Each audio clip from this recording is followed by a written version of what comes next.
Always a party at Patchworks. Let's get this party started. Woot woot!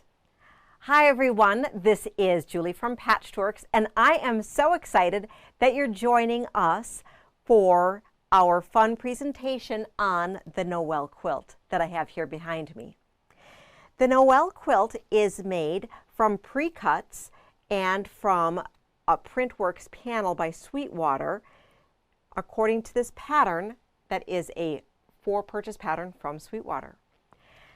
Your fabric requirements for this are pre-cuts, so either a layer cake of the print or, for this size, 2 charm packs.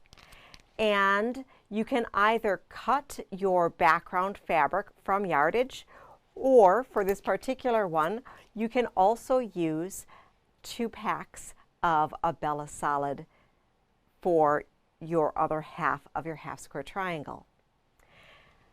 The Printworks panel that we have here is the Christmas sampler, and it has this gorgeous Noel piece. The other panel pieces, it's a 4-part panel, so you'll have other parts left over.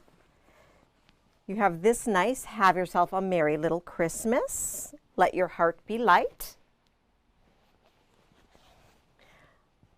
Merry and Bright, O Holy Night, Merry Christmas, Jingle Bells, Let It Snow, Faith and Hope, Peace on Earth. And we wish you a very Merry Christmas. You would be able to use other parts of the panel in this quilt instead, and we'll talk about how you would trim that down in order to fit it in. You could also be super imaginative and even use all 4 parts for a larger quilt. So let's get started with our pattern, okay? So as I said, we can use some cheater 5-inch squares here for the other parts of our half square triangles, but the pattern does call for us to use some canvas background. So Sweetwater has a plain canvas here. If you followed Sweetwater and their designs all the way back, so I had the privilege of meeting Carla back in Portland, back before she actually was with Moda. And the cool thing is that all of her great line work and print designs were done with canvas, which I thought was super cool. And it is fun to bring the canvas forward into our quilting designs. They don't make the canvas in a 5-inch or 10-inch pre-cut, or any pre-cut for that matter. And it is a wider, so it is 58-inch goods, okay? Now you can go ahead and combine a printed cotton with this lightweight canvas, no problem. This lightweight canvas is great on its own as well for totes or other home deck projects. So for cutting 5-inch squares, I'm going to show you a super duper trick, okay? So when I cut my yardage, what I like to do is I don't like to leave it this long, okay? So it's already folded in half off the bolt, and we did a light iron of it so that it would be nice and wrinkle free. What I like to do, we're going to look on the overhead to see how I prepare it on the cutting board. All right, on the cutting board, I lay it down and I fold it back on itself, okay? Do you see how I line up the fold right by the selvage? And I make sure when I press it that it's folded nice. So sometimes the way it comes off the bolt, it wouldn't be appropriate. You'd have to straighten it. And we have it prepared here. If you had a 1.5 yard piece, as the pattern suggests, it would extend off of the edge. Here I just have a nice piece that will fit on my cutting board. For our 5-inch squares, I am going to use a cheater ruler. Dun, dun, dun. It is the Shape Cut Pro that is in 2.5 and 5-inch increments. So the slots are here, here, okay, 2.5 inches apart. So rather than being 1/2 inch apart, so it's really cool for doing some fun pre-cuts, okay? So we are going to do some 5-inch squares. The pattern does show you how to make your half square triangles from 10-inch squares here. However, we are going to, since we're working with 5-inch squares, I'll show you how to cut the 5-inch square and you will work from there.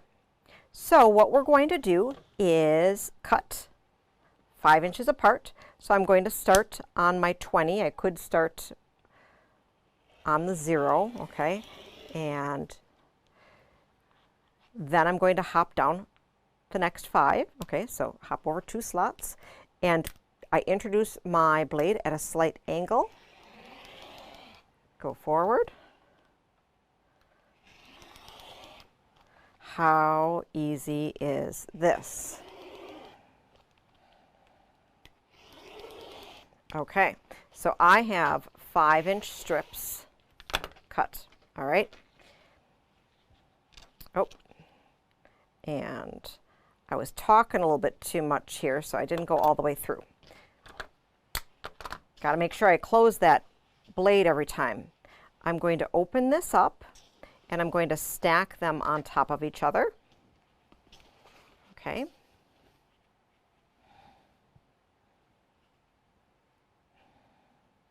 And you can go however many layers you feel confident. I'm just going to put 2 on top here, and then I'll bring back my Shape Cut Pro. And I'm going to start on this edge. I'm going to start on the beginning. And so I lined up on the bottom edge here of the cut edge, and you can see that the top is lined up on the 5, 0, 5, 10, 15, 20. Do, do, do, do, do, do. Super easy. And then we would continue with the rest of the piece. So I am going to make a straight cut since I moved. So 0, 5, and then this we'd open, press open, and then get our remaining piece. Okay, so we have an assortment here. I'm not going to cut all of it while we're on camera here. You can see how nice these 5-inch squares and how easy, easy, easy these were cut. This is also spectacular for cutting those background 2.5-inch strips because you only cut at the slots, and when you pull it off of the bolt, this particular ruler is wide enough that you don't even have to fold it back when it comes off of the regular bolt. So this is fantastic. It's called the Shape Cut Pro. We carry it at the shop and it is super nice. For making our half square triangles, we are going to pair some of our charm squares, and I have a couple charms left over here from our sample that we were making. Of course, we would want to pair all of our charms here, so we're going to need 2 charm packs, and we're going to pair a background with a print piece. Now for the quilt, we only need, I'm going to quick cheat and look here because I forget off the top of my head how many we need. So we're not going to need every single one. We are going to make 151 half square triangles. So how many is that? 75, 76. We're going to use a total of 76 of our printed squares, okay? So these come with 42 in them. So 42 times 2 is 84. So we'll have a couple that we get to toss. And so in this case, when Heidi made our sample, she left a lot of the backgroundy ones out so that we'd have higher contrast. So we're going to use those for the fun sample that we're going to make.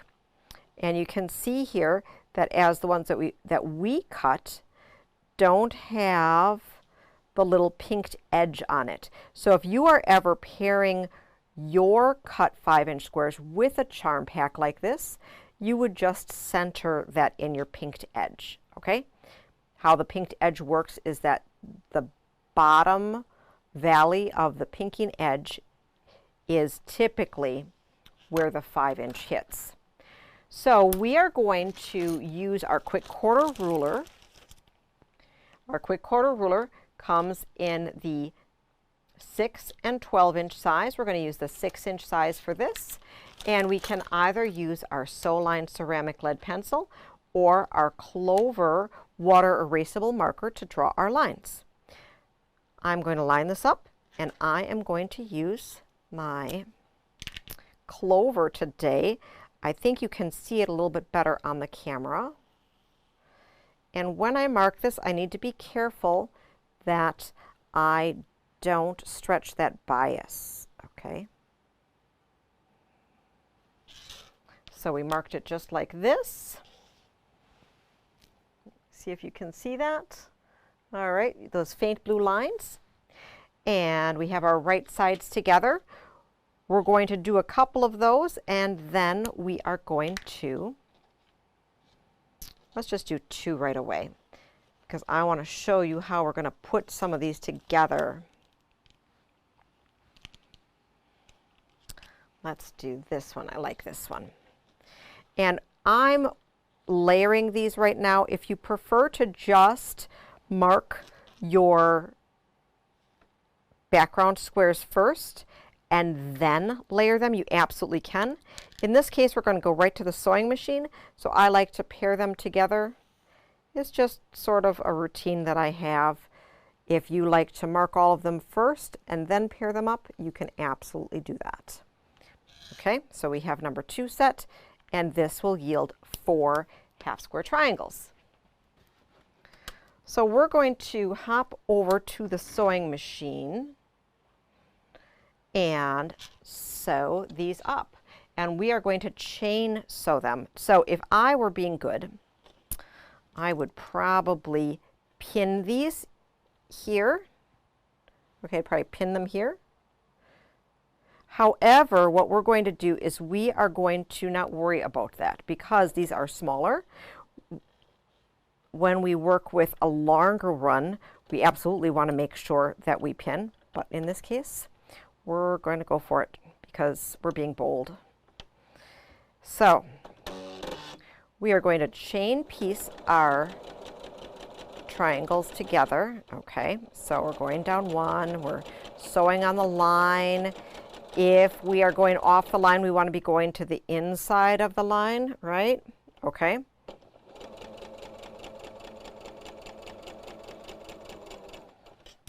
And then when I chain piece, I line up that next guy. Okay, and do you see how I didn't even lift my presser foot? I just let the feed dogs feed in my next piece. So if I were all set up, I would have all 76 pairs ready to go, and I would just go to town sewing down one side. Okay, so go, go, go, go, go, go, go. By doing fast, efficient things like this is how we're able to sew our samples in a more efficient way. Now we're going to sew on the other side. So if you had a chain of 76, you wouldn't want to leave them all connected like this. You would trim them apart. But if you have just a few, you absolutely can leave them connected. So now we're going to go down the other side.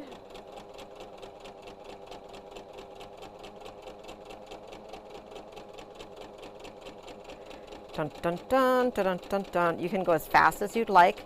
If I were at home, I might go a titch faster. But I want to make sure that I have nice control and that I do this nice and straight for you. Because the worst thing that would happen is if I sew super crooked lines, that'd be crazy. You're going to be like, what? So all the pressure here, making sure that I sew straight lines. Okay, so here we go. And before we press this, what we're going to do is we are going to cut them apart, okay?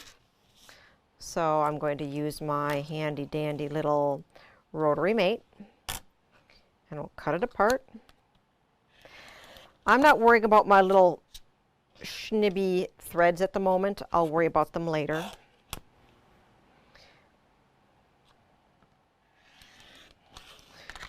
Okay, so this is water erasable, right? So oftentimes people ask, will my starch take it off? Especially since we have a background color here, I figured let's look and see. So easy peasy, this came off. Now this is saturated a little bit heavier than what we would like, but see, it is that easy how it came off. Okay, so you can see here that blue line, this one with saturation, it came off. Okay, so let's get the iron awake. So we're going to get our iron awake so that we can press these 4 half square triangles open, and then we're going to talk about squaring them up. I know there are several methods where you leave it closed. That is a perfectly acceptable method. However, we're going to look at a few different methods today for squaring up our half square triangle units. Okay, so when I press my half square triangle units, I'm going to set my seam first. Okay, and in this case, I'm actually drying that starch a little bit more. So I wouldn't normally leave it on this much, but I want to make sure that the starch is dry. So typically in this process, I wouldn't starch so heavily because we don't want to distort the bias. And then we're going to open this up and press. All right, so see how nicely that disappeared just with that little bit. You absolutely can use regular water as well. There would be no need to use starch, but the starch does give it a little bit extra oomph. Remember, if you are saturating at this point, you do want to make sure that you are giving it a nice press before you open it up, because you would not want to distort. Now, it's really important to remove these colors here because we are using such faint backgrounds. If you were using darker fabrics, I wouldn't worry about it so much. All right, so now we're going to open this up and we're going to start from the center and come out.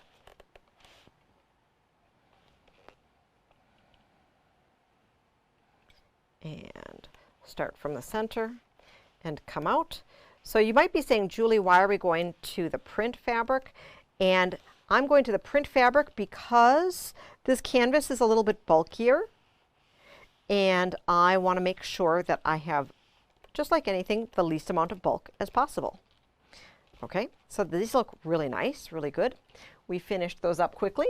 So now what we're going to do is square them up. So why do we need to square them up? Well, we need to square them up because the pattern says so. So we are going to be squaring them up to 4.5 inches. So I showed you in a different video this super cool ruler called Squared Straight. Okay, so let me see if you can see this here, Squared Straight. And I should put this on a board so that you can see the words. That'd be helpful. Okay, so Squared Straight. Now the Squared Straight works from a 5.5 up. This is only 4.5 that we're squaring to. So what are our options? Well, we have a couple options. If you like the shape cut option, we have a charming shape cut that is to the 5-inch mark. So we can use this and we'll show you how to do that. We also have the original perfect half and quarter square triangle ruler. And that works from the 1.5 up to the 6.5. You could use a 4.5-inch square ruler like this super cool Tula ruler, which has this great unicorn as the anti-skid on it. Or you could use your handy dandy Big Mama ruler for the 4.5-inch. Okay, so let's look at a couple different ways. Let's do our charming shape cut first. Okay, so let's look here. We're going to be doing the 4.5. Okay, so with the 4.5, what we need to do is so the 4.5 will be the beginning slot and the end slot. So I'm going to line up on the diagonal here. Okay, and let me see glare wise. I got to work on my overhead lighting here so we have less of a glare. Okay, so that's a little better, right? So we have this lined up on the diagonal. There's a little bit off the 0 and a little bit off the edge. So we are going to cut on the 4.5, little trim, as well as the 0. Okay, nice. Now we're going to rotate this, and we are going to line up. Now we're lining up on the diagonal and the 0 line. So it goes a little bit off the edge here and a little bit off the edge there. 4.5, 4.5. Super slick. Now, one of the reasons why I really like the shape cut method of squaring up is that we are going perpendicular to our body. And I really like that because we are not going around. Okay, so that's option number 1. Option number 2 will be the perfect half and quarter square triangle ruler. With that one, similar, we are going to align on the diagonal here between the 4.5-inch marks. Okay, up and up, rotate, and then we're going to use the other line. So we're going to align here, here, and here.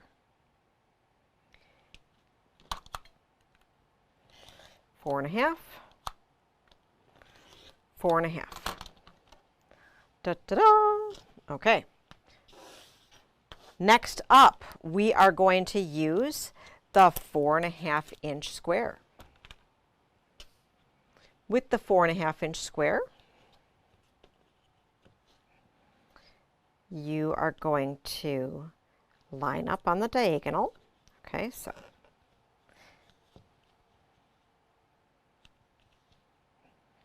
dun, dun, dun, line up just like that.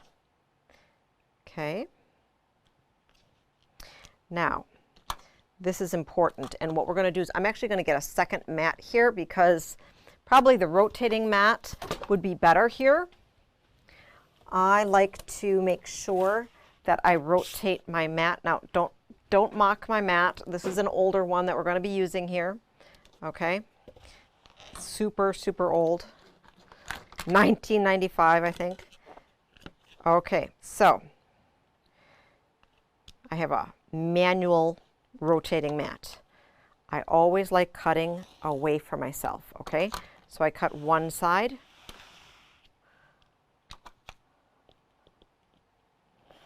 A second side.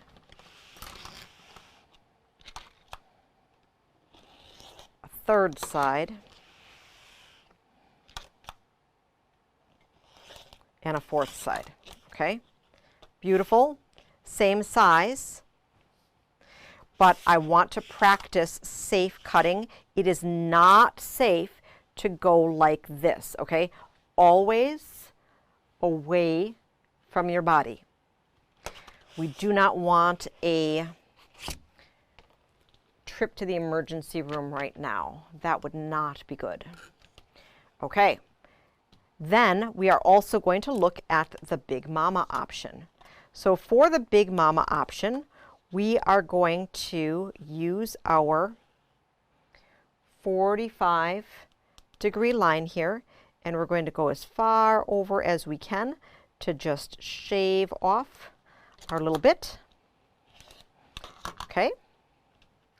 Then what we're going to do here, we rotated this, and we're going to look at our 4.5-inch line. Okay. So this is our 4.5. So we're going to do 4.5. What did I do? What did I do? Did I already trim too small? I trimmed too small. Huh. Look at that. So I was being all smart and I took too much off. So, okay. So that was a really bad example. Oh no. Wah, wah, wah. Okay. So you would want to see how this here, 4.5, and this line. Okay. So this is not the preferable way.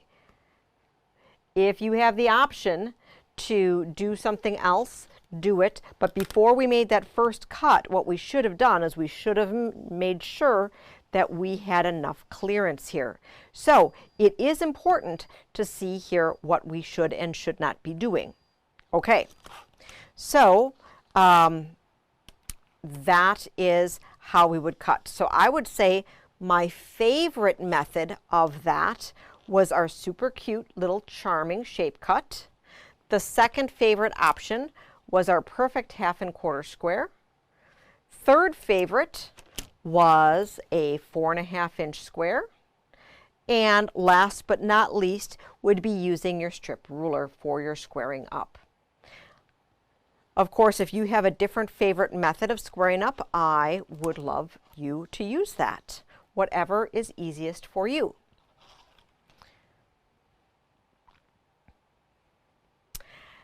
So now that we have all of our half square triangles together, because you're going to do that 151 times, you can arrange your layout. Now looking here, I know you can't see it super close up from where you are, but there are some words in this line, and so you have Noel and some script and some other labels.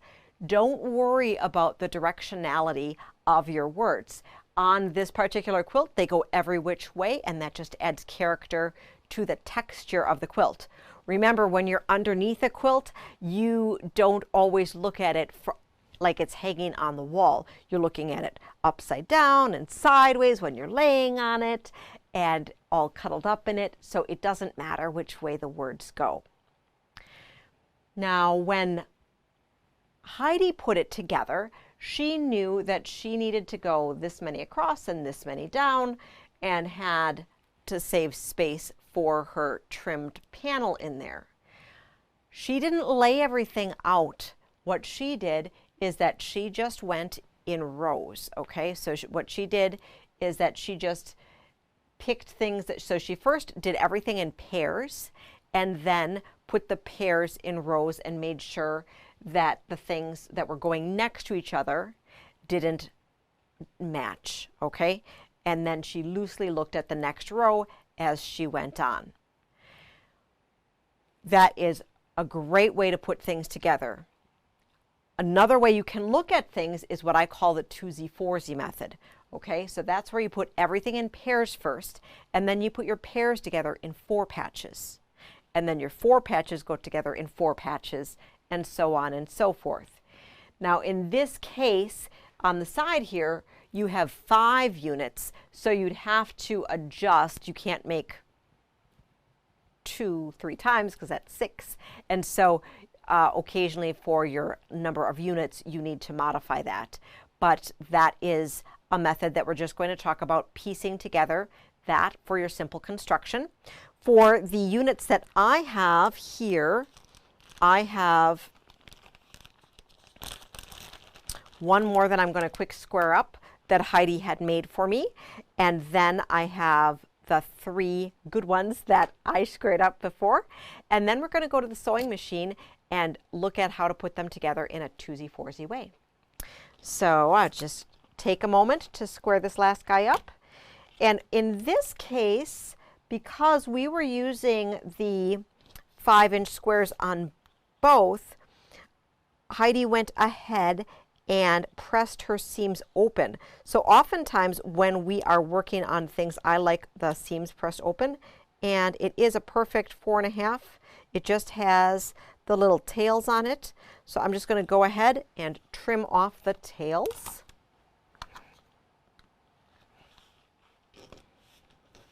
As we put it together. Now, when I'm trimming off the tails here, I'm going down. I'm not sweeping my blade across. That was a habit that I really had to get out of. It was so easy to just sweep those across with my blade, and that really shortens the length of your blade. So try to get in the habit of picking up your fabric instead. We're going to go over to the sewing machine, and the way that these get constructed is that the background is up and the print is down. So I am going to sew these together. I'm just lining up. If you feel more comfortable pinning, please do. And we're going to chain piece these with a nice 1/4 inch seam here. I have my 1/4 inch foot on, and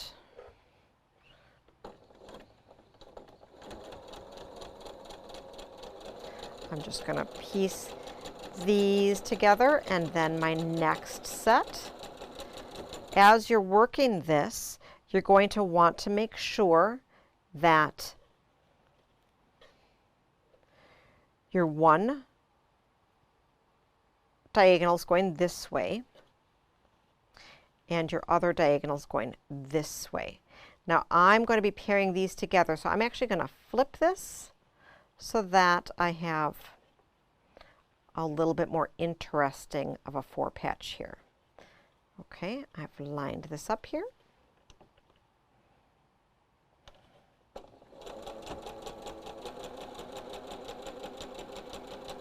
And I probably should make you pin. I probably shouldn't be just freewheeling it, but you know, we're having fun this weekend, so why not?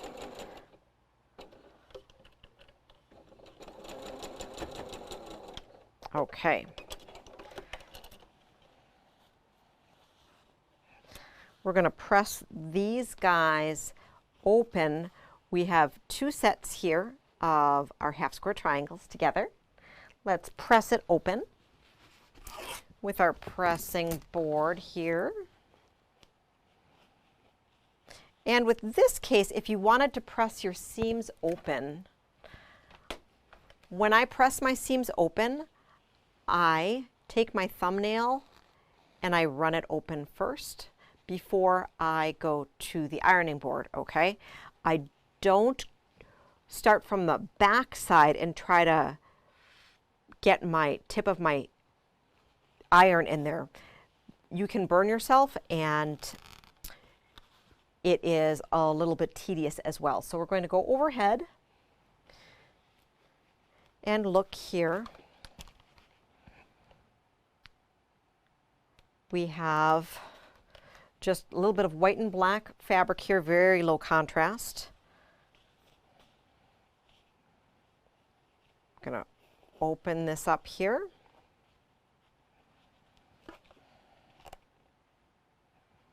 Press it, not ironing, right? We're pressing. Remember, when we are quilting, we always want to take the action that is the least amount of energy. If it's too much work like this and we're getting a sweat from it, it's probably wrong, right? Quilting doesn't make us sweat. Okay, so now we have our pairs here of half square triangles. If we were making this whole quilt, I would go ahead and put all 151 together with the exception of 3. So you do 148 together as pairs. And then what we're going to do is we are going to line these up. Now here is where we are going to pin. Okay, so with the pins, I pin in the seams. If you press to one side and nest them, you would pin there, but I like to just go in here and I pin in the seams here. Okay, here, and then I'll pin my top and my bottom. So you would want to pair up all of your sets and come back to your sewing machine and sew. Now sometimes when I'm working on something and I get bored of something, I might decide to do a quarter or a half or third and then switch projects and go back and do the other part. So whatever, you know, this is your weekend. You can do whatever you'd like in however way you wanted to. This is not a race by any means. This is supposed to be fun.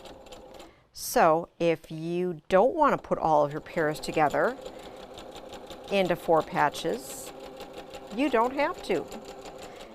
And if you prefer to put things together row by row, you absolutely can do that as well. One of the reasons why I like to do as a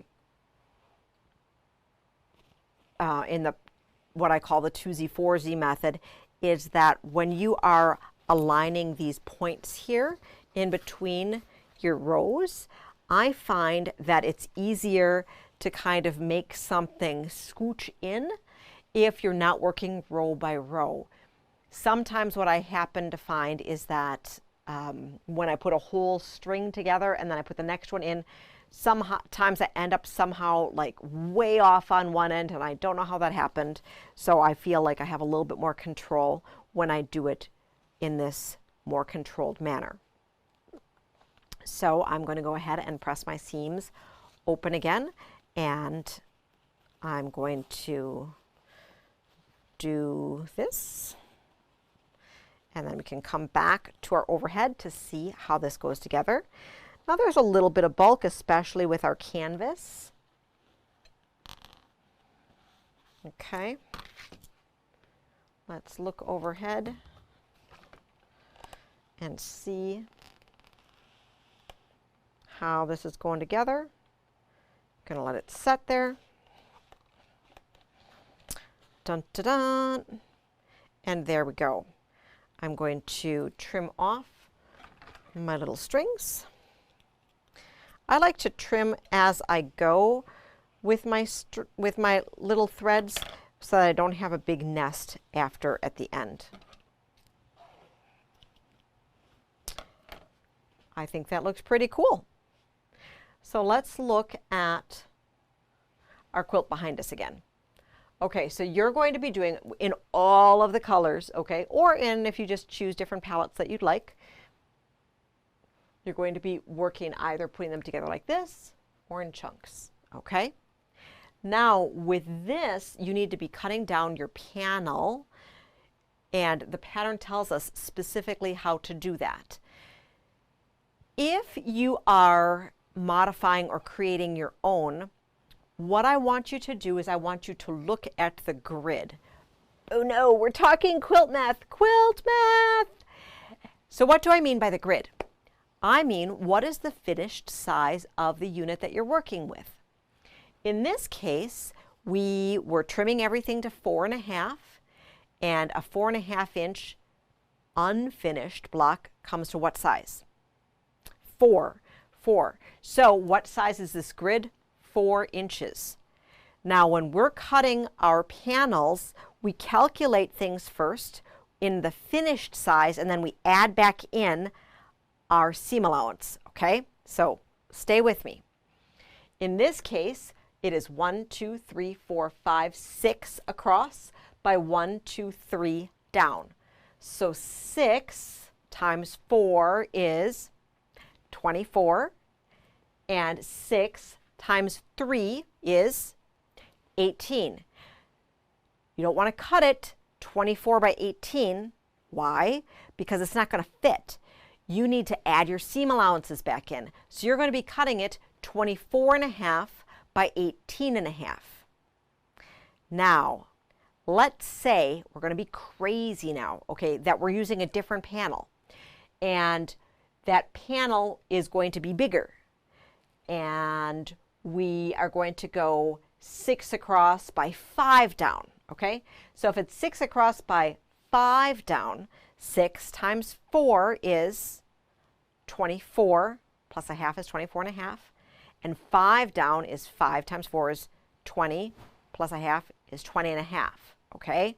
So you can totally do this, and it's pretty cool once you can understand how you substitute in blocks. So if you are being super creative and super imaginative, you could make this whole quilt and add in all of these panels. And instead of having a throw, you could have a big bed-size quilt with 4 different panels in here. If you wanted to, and you were really, really crafty, you could even do some cross-stitching, and you could cross-stitch some canvas squares and put in some extra little elements. That could be a lot of fun. So you could do some that are little and big. And if you're like, Julie, I just want to make the quilt as is, well, please do. The pattern's super fun and super awesome. Really fun to put together. This is a fun weekend project for you, and I hope you enjoy it. For quilting, you can, of course, bring it to Angie or your favorite long arm quilter. Or what you can do is that you can layer it and quilt it yourself. So if you were looking at doing a simple machine stitch, what you could do is that you could take advantage of these fun diagonal lines. And what I might recommend doing is actually doing some stitching in between so that you're not accentuating if any points are mismatched, okay? When you're drawing your lines, you can either use a ruler or you could use some painter's tape. I don't happen to have painter's tape here because I didn't know I'd be talking about this, but you could take your painter's tape and you measure just a little bit, and what you do is you lay it down here, okay, and then you stitch with your walking foot next to it. A style like this, as well as a small piece like this, if you're looking for some slow stitching, this could also be fun to do some big stitch quilting. And big stitch is a hand quilt where you take a longer stitch. So it's not like the quilting that you used to see at those old-time quilt auctions, or if you're fortunate enough to have a grandmother or great-grandmother have some beautiful hand quilting with the tiny, tiny precision stitches. Slow stitching with the big stitch is really a larger stitch with a larger gap, and it is very functional, holds everything together.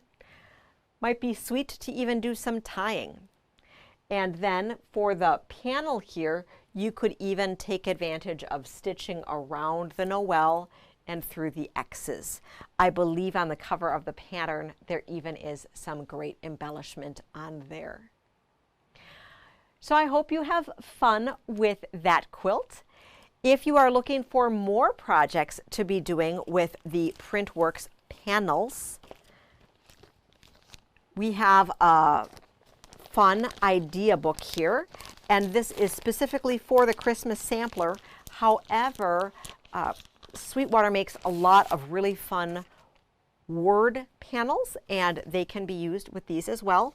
So you have a simple banner, pillows, and fun samplers. You can even take something like this and frame it out with charms, mini charms, half square triangles. If you've bought all this stuff and you get home and you're like, oh, I can't believe I did that, I just want to go ahead and make a simple quilt. what you can do is you can just even take your squares, trim them down to 4.5, and you can make a nice checkerboard block quilt. Have fun sewing, happy quilting, and we'll see you soon.